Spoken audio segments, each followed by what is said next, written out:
All across America and around the world, this is Veterans Radio. This is Veterans Radio. And now, your host for today's program, Dale Throneberry. And welcome to Veterans Radio. My name is Dale Throneberry. I was a CW2 helicopter pilot in Vietnam, the United States Army. Welcome to Veterans Radio. I'm really excited to have you here today. We've got two great stories that we're going to be talking about. Number one is Operation Song. Those of you that have been listening to Veterans Radio over the years know that we bring on Operation Song veterans and songwriters, usually about once a month, to talk about their songs and to play them for you. What Operation Song does is that they, as I mentioned, they combine a veteran with a songwriter. They get together and in one day they write a song, and normally they record it right away, and they're just great. They're really beautiful songs. They're heart-wrenching sometimes. Sometimes they're humorous. We'll see what goes on with ours today. In the second half of the program, we've got a gentleman. His name is Andrew Biggio, and he wrote a book entitled The Rifle. And just a brief description of it is that Andrew went around the country talking to World War II veterans, average age 93, 94 years old, to talk about what the M1 Garand rifle meant to them during World War II. It's a great story, a very compelling story, and I invite you to stick around to find out more about it, because it's really heart-wrenching to know what Andrew was able to accomplish in talking to these really older gentlemen over the last couple of years. But before we get into our program, first thing we have to do all the time is we need to thank our sponsors, because we can't do this program without them and without you and our listening audience. Number one, of course, is Legal Help for Veterans. Legal Help for Veterans has been a sponsor of Veterans Radio, I think, since about the beginning, 2004, 2005. They specialize in veterans' disability claims, so give them a call at Legal Help for Veterans at 800-693-4800, 800-693-4800, or go to their website. That's legalhelpforveterans.com. The National Veterans Business Development Council, better known as NVBDC, is the nation's leading third-party authority for certification of veteran-owned businesses. For more information, go to their website, that's nvbdc.org, or give them a call at 888-237-8433. You want to do business with the federal government and you are part of a veteran-owned, service-connected, disabled, veteran-owned business. I know it's a mouthful, but that's what it is. You need to be certified. And this is what the organization does. This is what NVB does, is they certify your business as an official, legitimate veteran-owned business. So again, give them a call at 888-237-8433. The Charles S. Kettles VA Medical Center here in Ann Arbor, Michigan.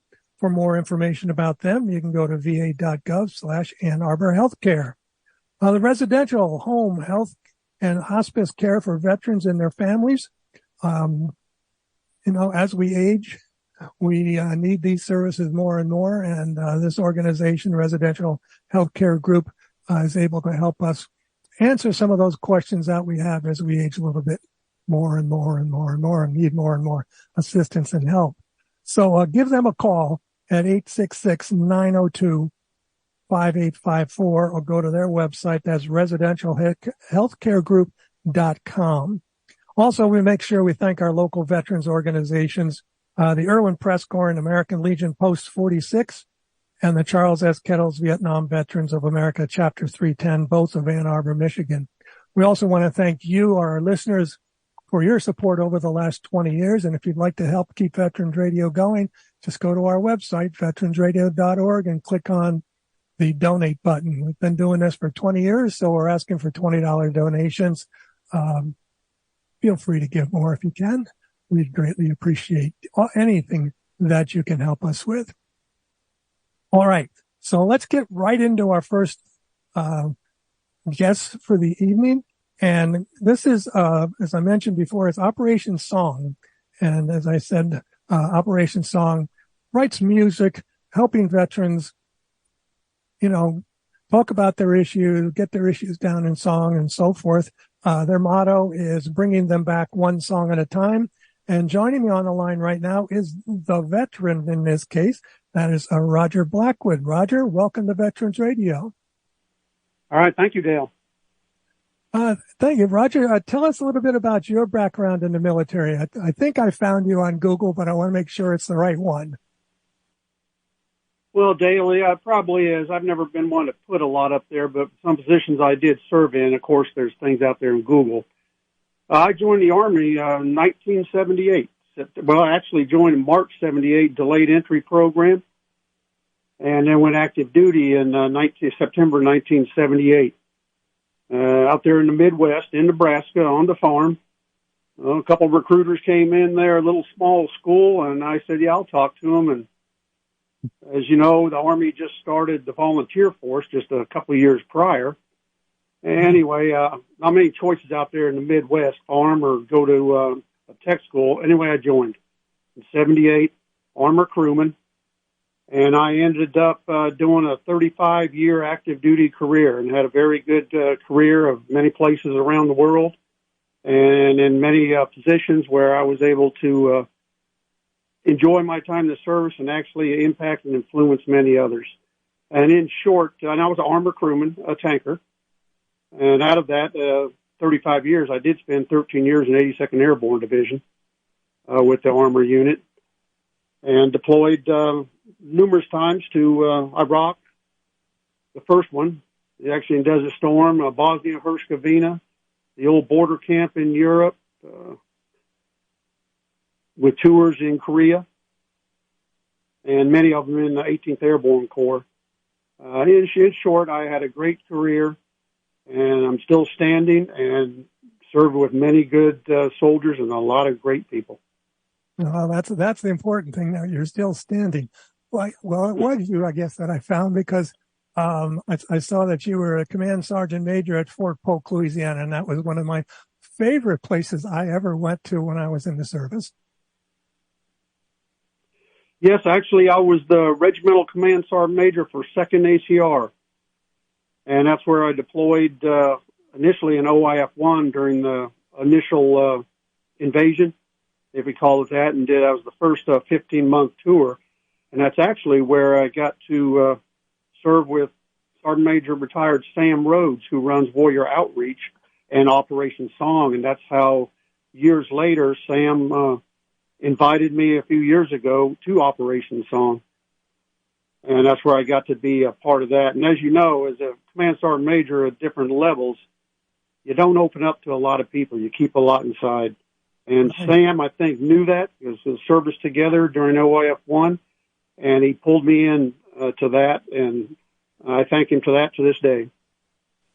Well, you obviously had a great military career, and then we want to, thank you for your service, as they say, and, all the dedication, obviously, that you put into that 35 years. I can't imagine, I was so anxious to get out after 3.5, different time period. So you ended up with Operation Song, and I was reading the song that we're going to be talking about is Was It Worth It?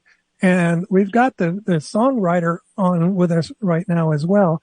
And his name is Wil Nance, and Wil is a songwriter, performer, well-known songwriter. I'm looking up your history, Wil, and see that you had a #1 song with Brad Paisley called She's Everything. A lot of Grammy-winning awards and albums and all sorts of things. So, Wil, welcome to Veterans Radio.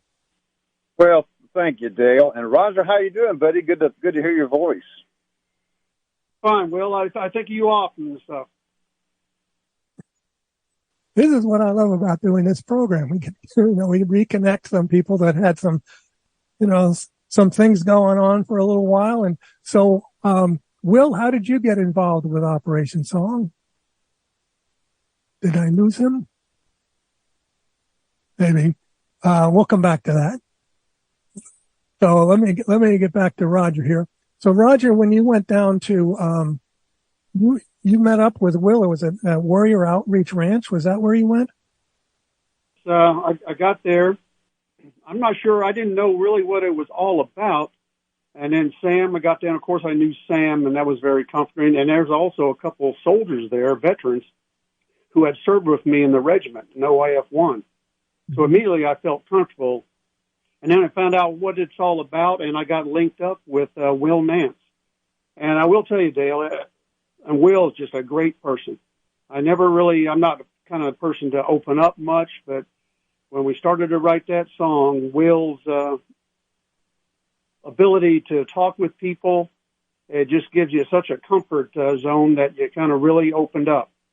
And that's where I opened up to Wil, and he kind of pieced it all together from some of my comments that he asked about my career, and they came up with that song, Was It Worth It?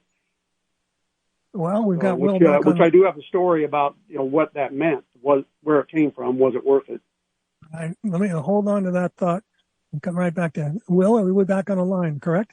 Okay, can you hear me? Yeah, now we got you. All right, so how did you get involved with Operation Song? Well, my buddy Bob Regan founded this organization. Gosh, I lose track of time, how fast it goes by. Probably at least 10, 11, 12, 13 years ago. And he asked me if I would want to be a part of this, writing with some veterans and stuff. I said, sure, man, I would love to do that. And that's how I got started, and I've been fortunate enough to be a part of this, and it's really a blessing to me as a writer to be able to do this, and it helps a lot of people out. I've written with at least 4 or 5 World War II guys, and it's a blessing. But that's how I got started. Bob Regan's he's a award-winning songwriter, and that's how I got started doing this. All right, so Roger, you sat down with Wil at this at the Outreach Ranch and came up with your song, Was It Worth It? You were just going to tell us a little bit about how did you come up with the title? Well, Dale, I was a Northern Iraq Command Sergeant Major as the Division Sergeant Major in 2007, 2008. And we had a lot of different forward operating bases out there in Northern Iraq. And one day I was visiting one.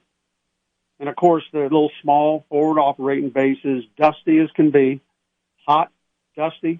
And some soldiers that just came off patrol, and they were in a striker unit. So there was myself and about 5 soldiers sitting behind some T-walls, which are those cement protective barriers, eating MREs. They're rifles, and I will note they're rifles. And I do have a picture. My rifleman who was with me took that unstaged photo without me knowing it. Myself and those soldiers, a clean rifle, all dirty, and sitting across from me was Corporal Luke Runyon. And, as a sergeant major, sometimes we get to talking and stuff with soldiers. And he looked at me, and I got that photo where he's staring right at me, and he goes, Sergeant Major, how long have you been in? And I told him at that time I'd been in 30 years. I've been in the Army 30 years. And then he goes, well, I'm thinking about re-enlisting. I don't know. I've got a 2-year-old daughter at home. Whether or not to re-enlist. And he looked at me and goes, was it worth it? And I told him, well, I can't answer that question for each or every individual. That's something you have to answer yourself. For me, I told him, yes, my service, it was worth it, being in the United States Army. And we talked some more a little bit. And then, of course, I move out. And that was October 2007. I get back to that fob around November. I'm walking through the little small fob there, and up comes running Corporal Luke Runyon. He had just re-enlisted. He seen me and ran up to me, and he was so proud and said, I re-enlisted, Sergeant Major. I'm going to stay. And I said, of course, great, congratulations. Fast forward to February 2008, the casualty report came in. Corporal Luke Runyon with his fellow soldier, Specialist Groper, were killed in action. Oh. They were in a trench. They jumped in the trench, and the insurgents, whatever we want to call it, put the name tag on those we were fighting, and he got hit. He got hit in the leg area, and he bled out, which means he was killed in action in February 2008. And that hit pretty hard, and them words always, at least to this day, they stick with me when he asked, was it worth it? And his daughter is probably about 18, 19, 20 years old now, probably somewhere. And General Hertling, my division commander, he got a copy of that picture, and he framed it with the words on there, "Was it worth it?" And that's where that song came up as I was talking to Wil. Was it worth it? And that came from Corporal Luke Runyon, who was killed in action in February 2008.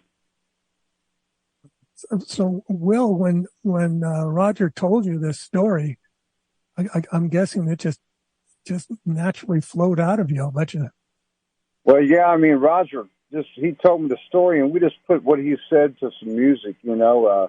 It's all coming back to me now. I write with so many soldiers and stuff, and I remember writing with Roger. I remember Roger, but him telling that story there, and I'm looking at the lyric of this song, it's like, wow, it's all coming back to me, you know, like it was yesterday. You know, it's like, but yeah, that's quite the story, man. Very touching. Yeah, when he said that, I go, well, there's your song, and we just, it's his song. I just helped him with it. Yeah, because so many of us have a talent to write songs and, you know, music and lyrics and everything along the line that goes with it. Well, why don't we play the song right now for our listeners and for you? And when we come back, we'll talk a little bit more about the meaning of the song, and maybe you guys could help me out by sending me the lyrics. And Roger, I would love to get a copy of that picture to put up on our website promoting today's program. I can do that, Dale. Okay. All right. So here we go. Was it worth it?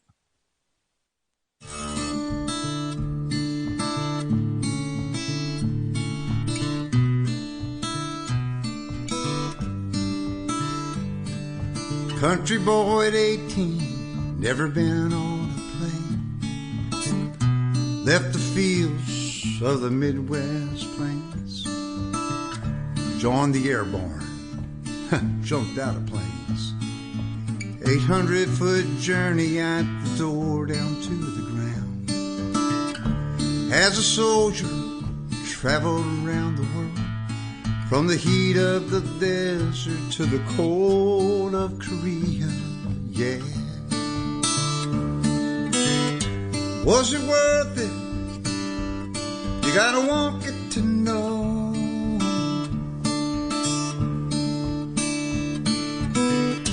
Was it worth it? You gotta walk it to know. When it was time for me to leave, I gotta say I didn't want to go.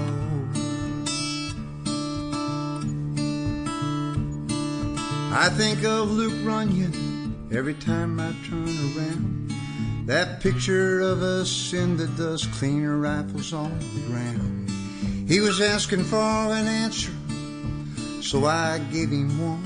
Now there's a stone with his name on it on the grave. All done. He asked me, was it worth it? You gotta walk it to know.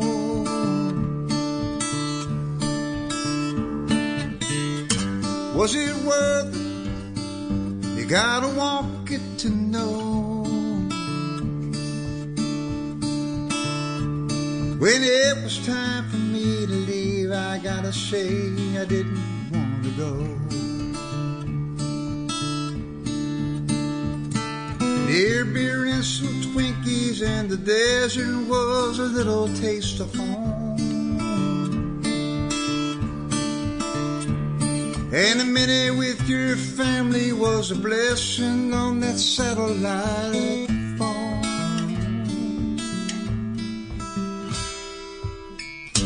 Was it worth it? You gotta walk it to know.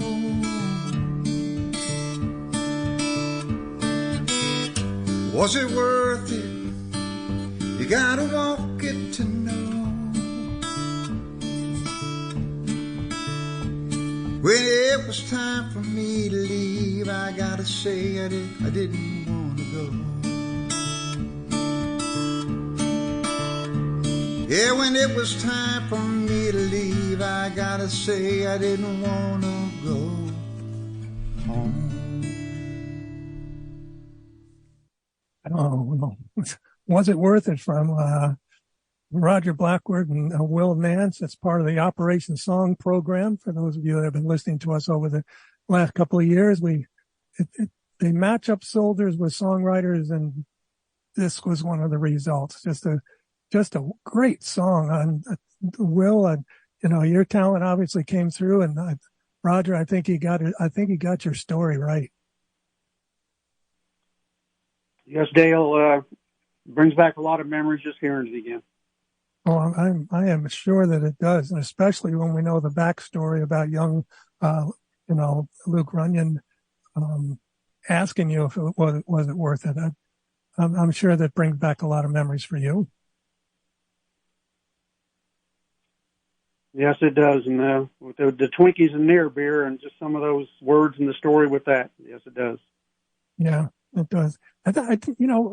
Will, you mentioned that you feel that this is a privilege to sit down with these veterans and write these songs.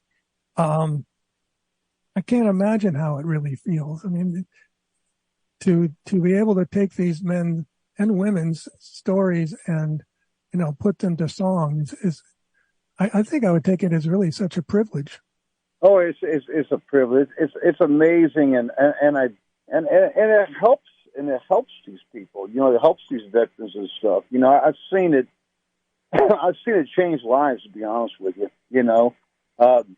Something about the music, they've told us some things that they haven't told anybody else, and that is definitely a privilege. That is a blessing to be able to sit down with these men and women and be a part of this. I mean, I can't put it into words, to be honest with you.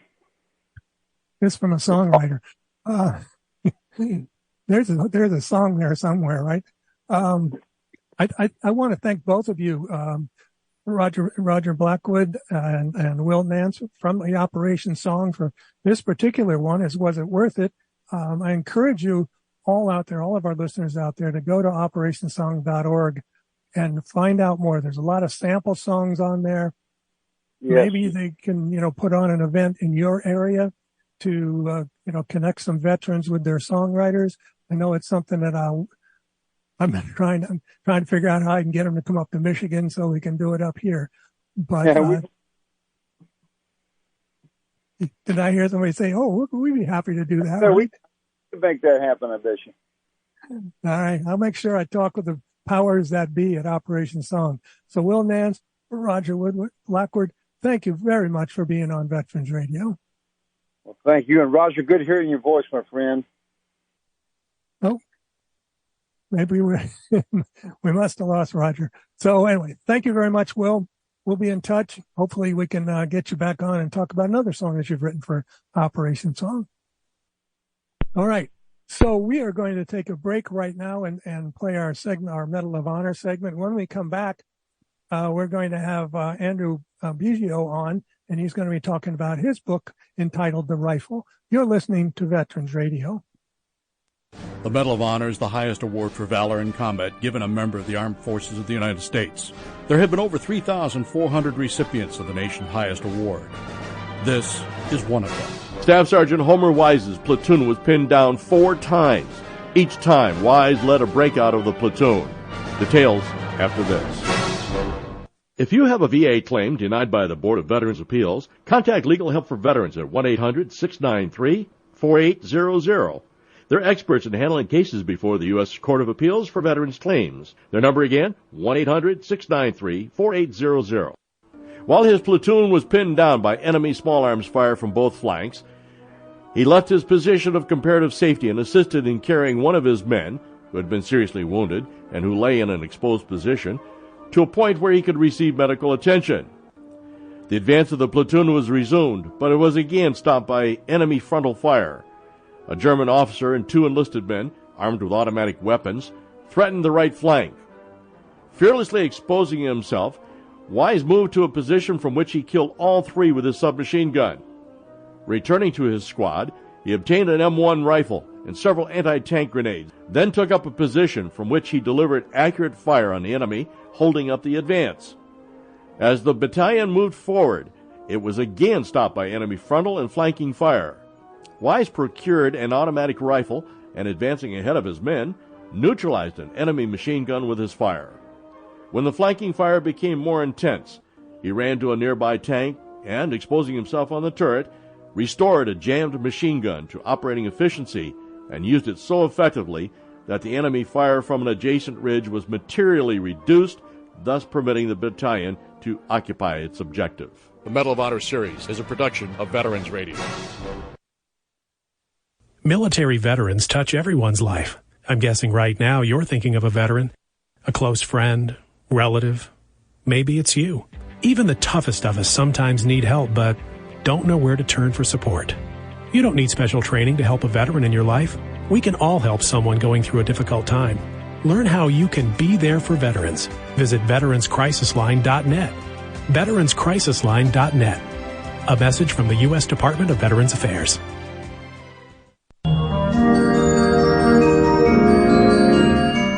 We're back here on Veterans Radio. This is Dale Throneberry, your host for today's program.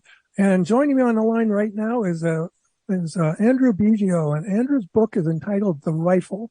And it's a story about World War II veterans that Andrew chased across the country to have them sign this M1 Garand rifle. And I'll let him talk a little bit more about that in just a second. But let me tell you just a little bit about Andrew. He was enlisted in the United States Marine Corps in 2006. He served as an infantry rifleman during Operation Iraqi Freedom and Operation Enduring Freedom in Afghanistan. He did 6 years in the Marine Corps as a sergeant and also earned his degree from Suffolk University when he got out. Seems like he's a glutton for punishment, but after college, he wanted to continue to serve, so he was sworn in as a police officer in 2015. Where he has worked there ever since. Excuse me. One of the things that he founded, which is this is a veteran, I think. He's the founder of Boston's Wounded Veteran Run, New England's largest motorcycle ride dedicated to severely wounded veterans. For the last 10 years, Andrew has saw the need to assist soldiers, Marines, airmen, and soldiers who returned from Iraq and Afghanistan with injuries. Nonprofit has been responsible for housing modifications, new transportation, financial support, basic living needs, and some of America's most severely combat veterans. And he's a policeman and a new father. Everything is happening here. So, Andrew, welcome to Veterans Radio. Thank you for having me. That's a great introduction. I appreciate it.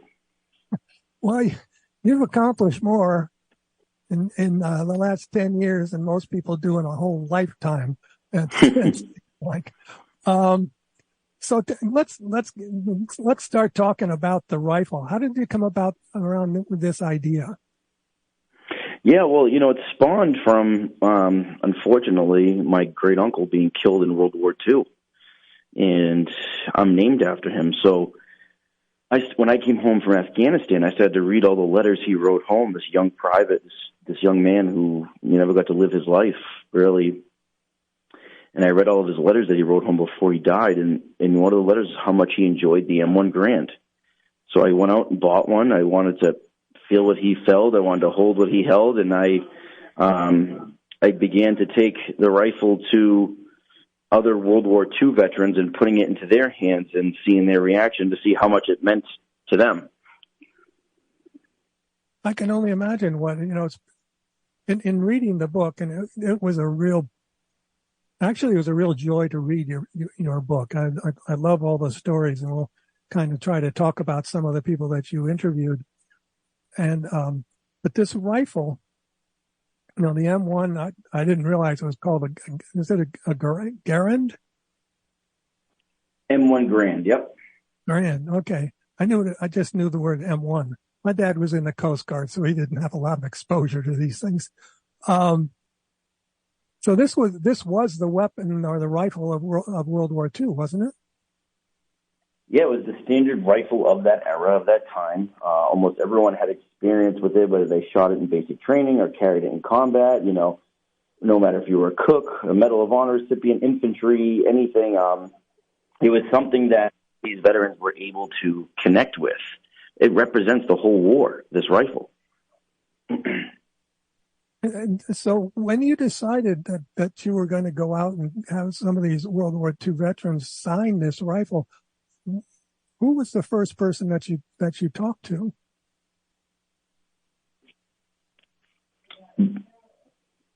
I'm sorry, could you repeat that? It cut out. Yeah, sure.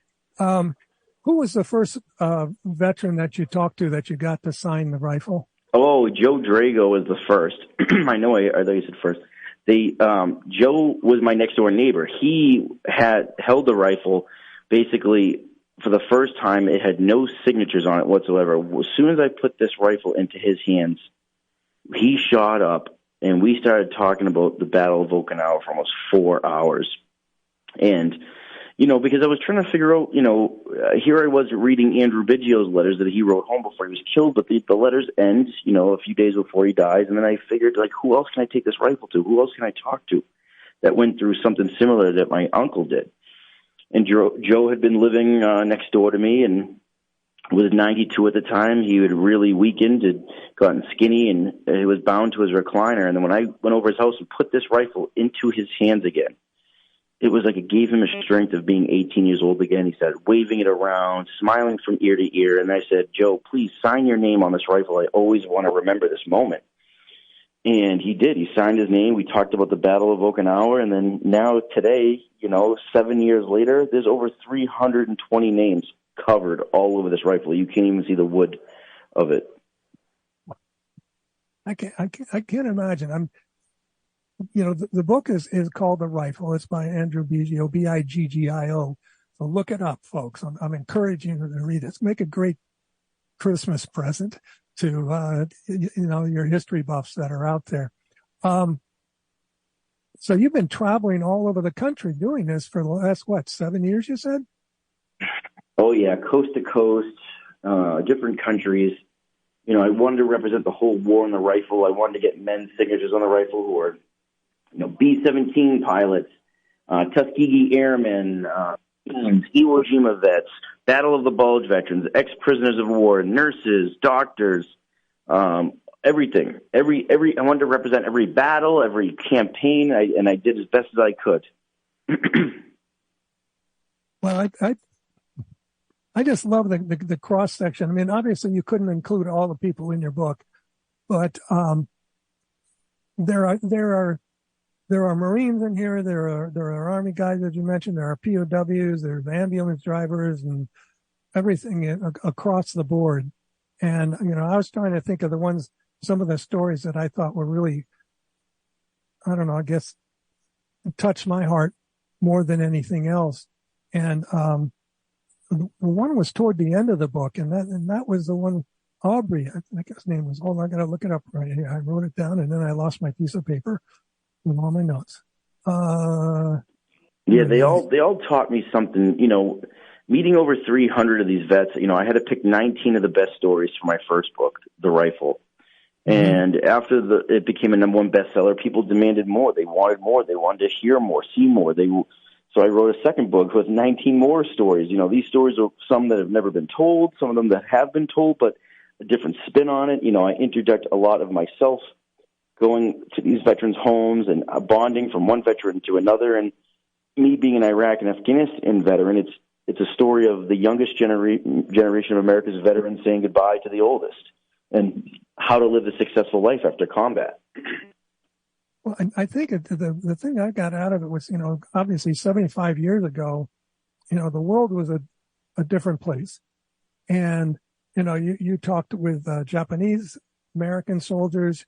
The article I read just this morning was Robert Andree, and he was Patton's last Panther, and he is a black soldier, and talking, came from Alabama, and just the world that he suddenly was thrown into was so different than small town Alabama for a black soldier, and how he was. Yeah, he's one of my heroes. I got to see him actually on Veterans Day.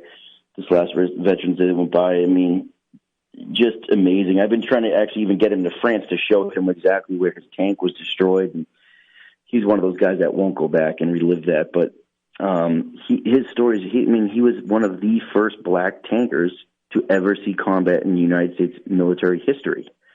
And that's huge. And his story, oh my God, I mean, between white infantry guys protecting the tanks and the black tankers protecting the white infantrymen, I mean, it was a story on how to end racism quickly because these men fought for each other and died for each other. Yeah, absolutely. And he was, and actually when he was going through his training, I think it was, he was going through his training at Fort Knox. His young lieutenant was Jackie Robinson, the baseball player. Mm-hmm. Yep. Yeah, Jackie Robinson was a famous gentleman in that unit. He did not deploy to combat with those men.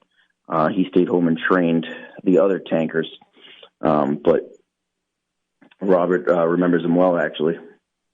Well, again, the stories are great and how you were able to pull these out of him, because it was the first time that Robert Andrew told his story, I think, aloud, was when you were talking with him, because you mentioned how his family was around him. Mm-hmm. Yeah, he kept quiet about his conditions, basically they didn't know anything about him, and he kept it to himself until I showed up with a rifle in their home. I can't imagine. Did you have any trouble not getting in to see some people that you wanted to see? No, yeah, I mean, most veterans were receptive. If they didn't understand what we were doing, then I would send them letters and mail and show them photos of the rifle, and they said, "Oh my God, what a project! I'd love to be a part of it. Come on down." I would. I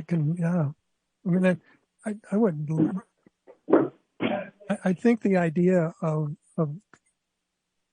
these people in their 90s, and as you mentioned, one of the things I've always been amazed at World War II veterans is every time I've participated in a parade or gone to, 4th of July parade or something along those lines, and you go past you see the really older veterans, and as soon as you go by with the flag raising, being carried in front of them, they all stand up, even if they're in their walkers. Suddenly they get straight and they salute it, they snap a salute up, and you can tell how proud they are of what they have been able to accomplish. I just think it's wonderful, obviously what you've done to encourage these people to tell their stories.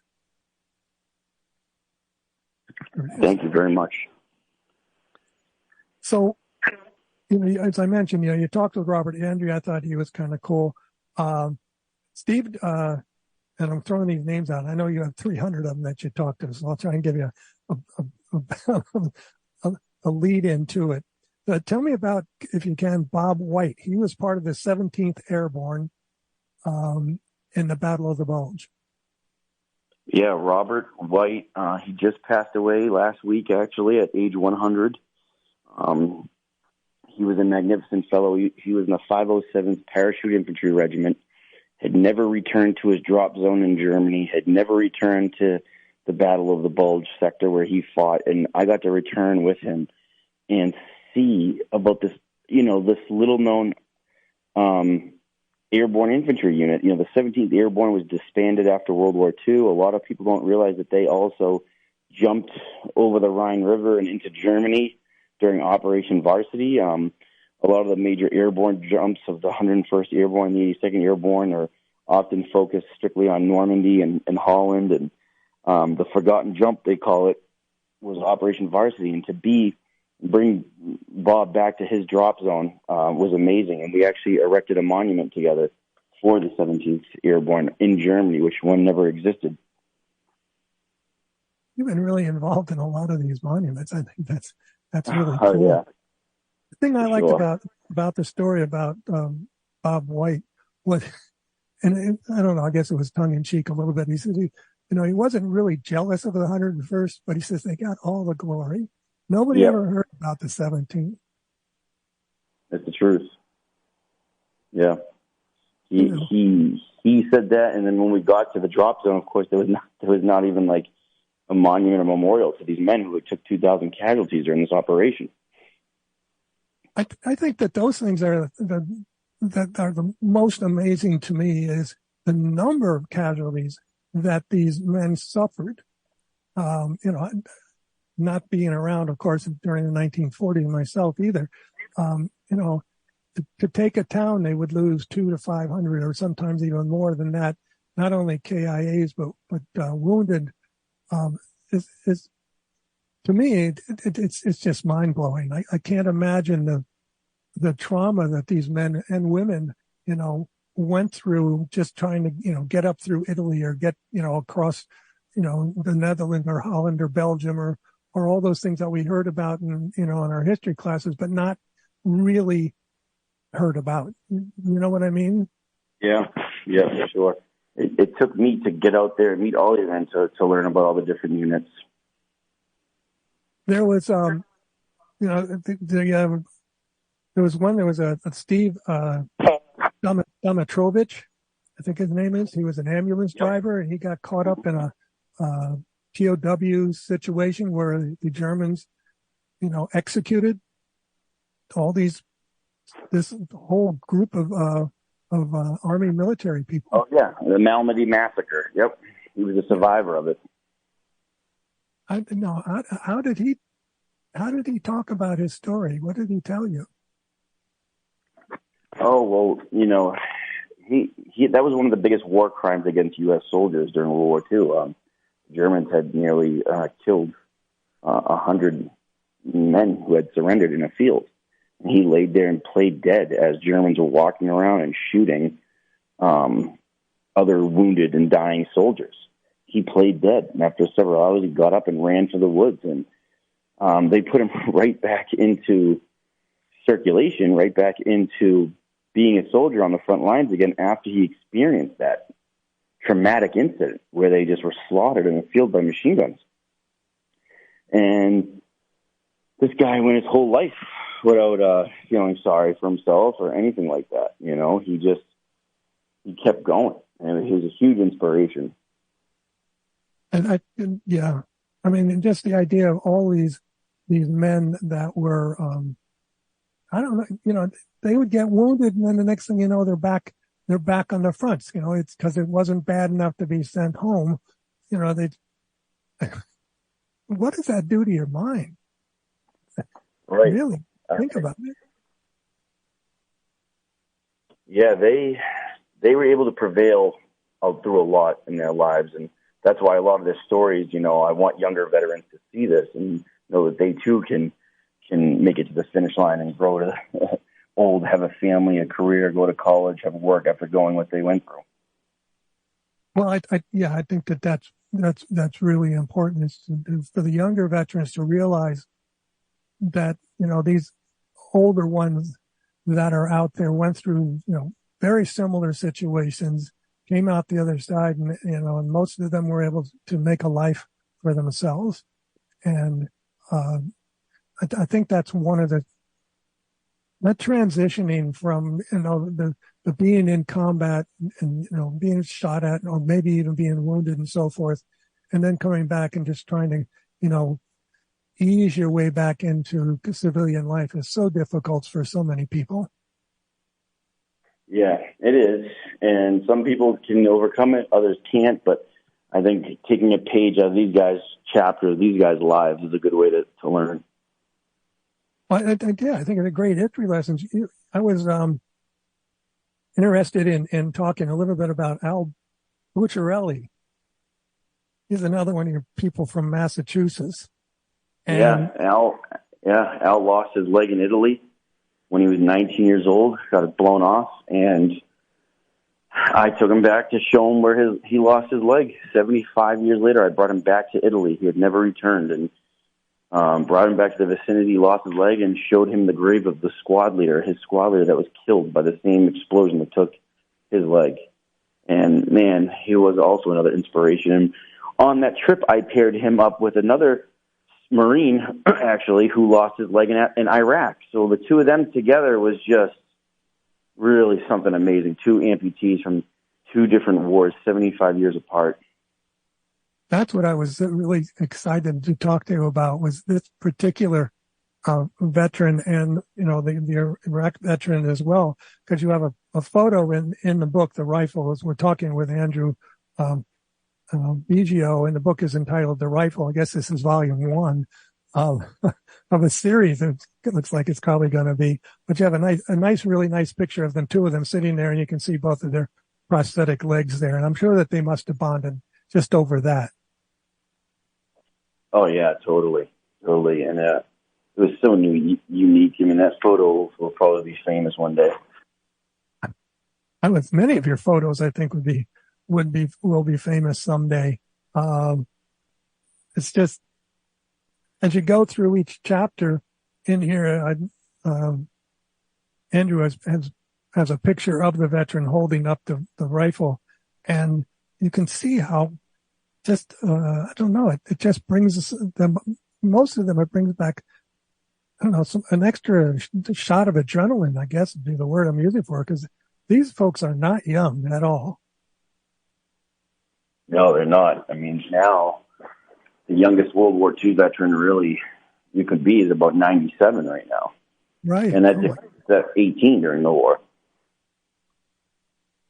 I don't know. It's the thing I found really cool was the way that some of these veterans would refer you to other veterans. Oh yeah, so many of them still remain friends with each other, or having coffee, or going to their local VFW together. And I'd visit one guy with the rifle, and he'd say, "You got to go see my friend George, or my buddy from my reunions, or my cousin who also jumped into Normandy." This was so many cool stories like that met, because these guys stayed in touch with each other, and it's getting harder and harder for these men to find one another. Well, that's unfortunately because they're disappearing, I'm sure, rather rapidly. I was looking at the story of the Japanese American. Well, I got to find his name here now again. You probably recall it, but he was talking about that his family did not get put into the, I don't know what you want to call them, internment camp. Yeah, internment camps. That's what it was. But that, here he is. Lawson Sakai was the 442nd Regimental Combat Team. And when you interviewed him, he was 95. And he was talking about that. He said he wasn't angry. He still doesn't hold a grudge. He was at a reunion of Japanese American soldiers, and their children were coming in. Grandchildren were coming to find the stories about their relatives and so forth. And, this whole unit, just like the black tankers were, going up through Italy and, going across France and so forth, having to prove that they were true American soldiers. It's the truth. They ended up being the most decorated infantry regiment of all time, these Japanese Americans. And it's true to this day, the full 42nd Regimental Combat Team. And Lawson himself had 3 Purple Hearts, 2 Bronze Stars. I mean, he was just, what a guy. I had to write about him. I knew when I first met him, because his story was one of the toughest and most powerful ones of overcoming severe racism and having to be put through cannon fodder, through Italy, fighting up the gauntlet, up those mountains, and being one of the most heavily decorated men in his regiment. I don't think many of us are aware of, these battles, in Italy, because, these were occurring at the same time that D-Day occurred. And of course, that was the one that got the big stories at the time. And many of these men in this story is talking about some of the generals and, general officers that they were under that, had really strong egos. Let's put it that way. They wanted to be the first in Rome, or they wanted to be the first in Paris, or they wanted to be the first in Germany. And they just kind of kept pushing these men, continually pushing, no breaks in the battlefield. I mean, some of these guys were in the field for weeks at a time, months at a time, without a break. And I don't know how they did that. I wish I had read this book 50 years ago. So I could have figured out, why certain friends of my family or my dad, and so forth acted the way that they did. Or even we were talking the other day with some friends about our teachers. When I went to high school back in the 60s, the vast majority of them probably were World War II veterans, and we didn't even know it. Oh, yeah. Even when I grew up in the 80s and the 90s, thinking about these old men and thinking, not really knowing who they are besides being a little kid, thinking, like, look at that old grouch or that old guy or, and man, I wish I could go back in time and talk to more of them. Well, I do too. So you mentioned that you have other volumes of this book coming out, or are they out already? Yeah, the Rifle Volume 2 came out about 2 months ago, actually, and it's been doing good. It became a bestseller as well, and a little bit more controversial and a little bit more stories of guys who've had rougher times coming home and adapting to civilian life. Some of them ended up in jail. Some of them became alcoholics. Some of them were liars about their service, and I was able to include those men's stories too, that sometimes the greatest generation isn't perfect. Yeah, there's a few embellishments out there. We did a story about a Medal of Honor recipient a couple of months ago that evidently had embellished his events. We won't go into that, but it happens. In the fog of war, sometimes you don't remember what really happened. Right. So we've been talking with Andrew Biggio. The book that we're talking about right now is entitled The Rifle, and it can be found pretty much everywhere. I know it's on Amazon and major bookstores and so forth out there. And now that we have a new second one, Rifle 2, Andrew, I'd love to have you back on the program after I get an opportunity to read that one. Thank you so much. I'd love to. I think I really do appreciate what you are, what you've done as a young veteran, not only the books that you're writing, but also your nonprofit.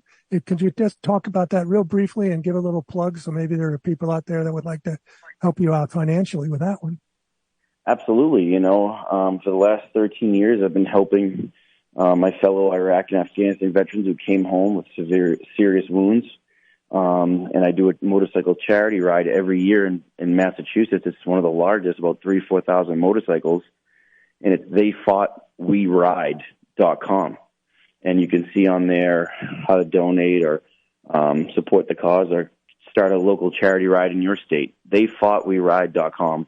And my book is The Rifle, and it can be found at Amazon or on Facebook, Instagram, The Rifle. And I appreciate being on the show. Thank you. Thank you very much. And be careful with your real world job, please. Thank you. God bless. All right. God bless you.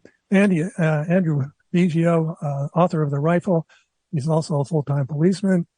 Goes all over the country, finds these World War II veterans that have an opportunity to open up and tell their stories that this is what we do here at Veterans Radio as well. If we don't tell their stories, then they disappear and we never know about what Uncle Joe or Jim or Bob did, when they were younger. Not everybody, not everybody at 90 years old is an old guy. They're still 18 years old in their brains. That's what they want to be. And that's where they were when they were at their finest.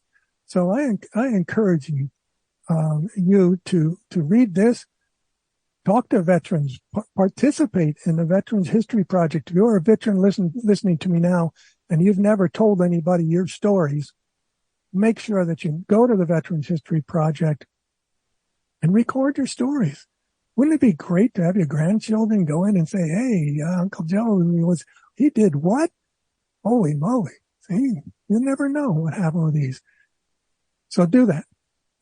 Men and women are in the military now, increasing numbers, and their stories are out there just as well. So anyway, tune in next week for Veterans Radio. Jim Falzone will be here. Have some more great stories for you. We'll be back in 2 weeks to talk with Keith King of the National Veterans Business, NVBDC, National Veterans Business Development Council, to talk with you about businesses and how you can become a good veteran business owner. So this is Dale Throneberry for all of us here at Veterans Radio. Until next week, you are dismissed.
Lucky Land Slots, you can get lucky just about anywhere. Dearly beloved, we are gathered here today to... Has anyone seen the bride and groom?